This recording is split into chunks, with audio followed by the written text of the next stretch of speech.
All right, let's get right into it. Today, we are going to talk about something really powerful, something that might be holding you back in ways you don't even realize. We're talking about the identity trap, why your ego is scared of your success. So let me just ask you this straight up. Are you afraid of failing?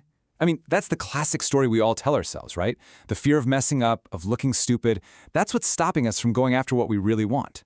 But what if I told you that's not the real story? What if that's a complete misdirection? Here's a wild idea that might just hit you right between the eyes. You are actually terrified of your own success. It sounds crazy, I know, but stick with me, because this gets to the heart of why so many of us stay stuck. And here's the real kicker. This isn't about you lacking discipline. It's not some character flaw you have to beat yourself up over. No, it's actually your ego. See, it's built this cozy little comfortable prison based on who you are right now, and it'll fight tooth and nail to keep you locked inside. Okay, so let's dive into our first section here, the surprising truth. We're going to really unpack this strange idea, why your brain might actually see your biggest dreams as its biggest threats. You know that feeling, procrastination, or that sudden urge to just quit, especially when things are starting to go well? That's not laziness. It's actually a psychic defense strategy. It's your mind's way of slamming on the emergency brake to keep you in familiar territory, even if that territory is making you completely miserable. And why? Why would it do that? Because your success, your actual success, threatens the character your ego has spent your entire life building. Think about it. If you've always been the struggling artist or the undiscovered genius, then actually succeeding means that character has to die. And for your ego, that feels like a life or death situation. Which brings us right to Section 2, your ego's safe prison. And look, if you want to break out, you first have to understand the warden and the walls of the prison itself. First things first, we got to redefine the ego. Most of us think of it as this villain, this thing we have to crush. But from a psychological perspective, especially from someone like Carl Jung, that ego is, well, it's necessary. It's kind of like the ambassador for your consciousness. It's the part of you that allows you to say, I am. So it's not the bad guy here. Now that ego works really hard to protect something called the persona. This is basically the social mask you wear. You know, the one you put on to be accepted, to get approval. Are you the nice guy, the rebel, the quiet one? We all have these roles, these masks we wear for safety.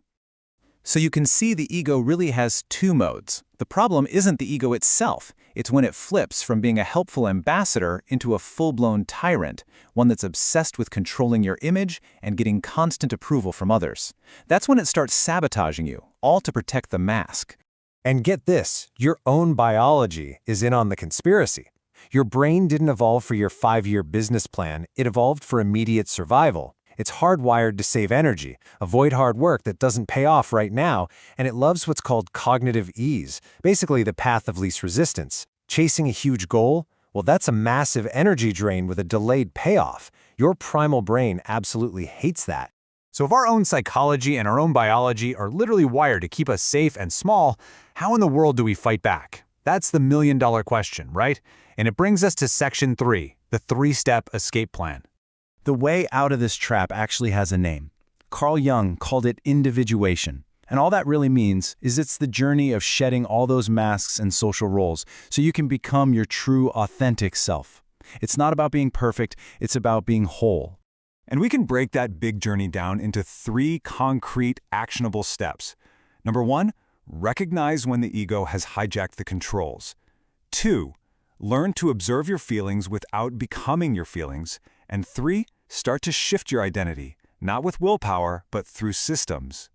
So step 1, it starts with some brutal honesty. You have to start catching yourself in the act. When are you doing something just to please other people, or just to maintain some kind of image? Ask yourself, are you playing small because you think it's humble? Are you just terrified of what people might say if you showed them your real power? Now step 2. This is an absolute game changer. It's all about changing the language you use inside your own head. So instead of getting caught in the trap and thinking, I am a failure, you create some distance. You observe it. You say, there is a fear of exposure in me right now. See that tiny shift? It moves you from being a victim of the feeling to the one who's in charge. And that leads us perfectly into step 3, which is summed up beautifully by this quote from James Clear.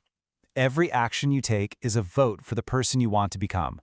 Your identity isn't something you just magically decide on one day. It's something you earn, action by action. And we're not talking about some massive, heroic act of willpower here. Nope, we're talking about tiny, consistent decisions. Waking up 5 minutes earlier, reading one page instead of scrolling through your phone. Every single one of those is a little vote that reinforces the new, more authentic you that you're trying to build.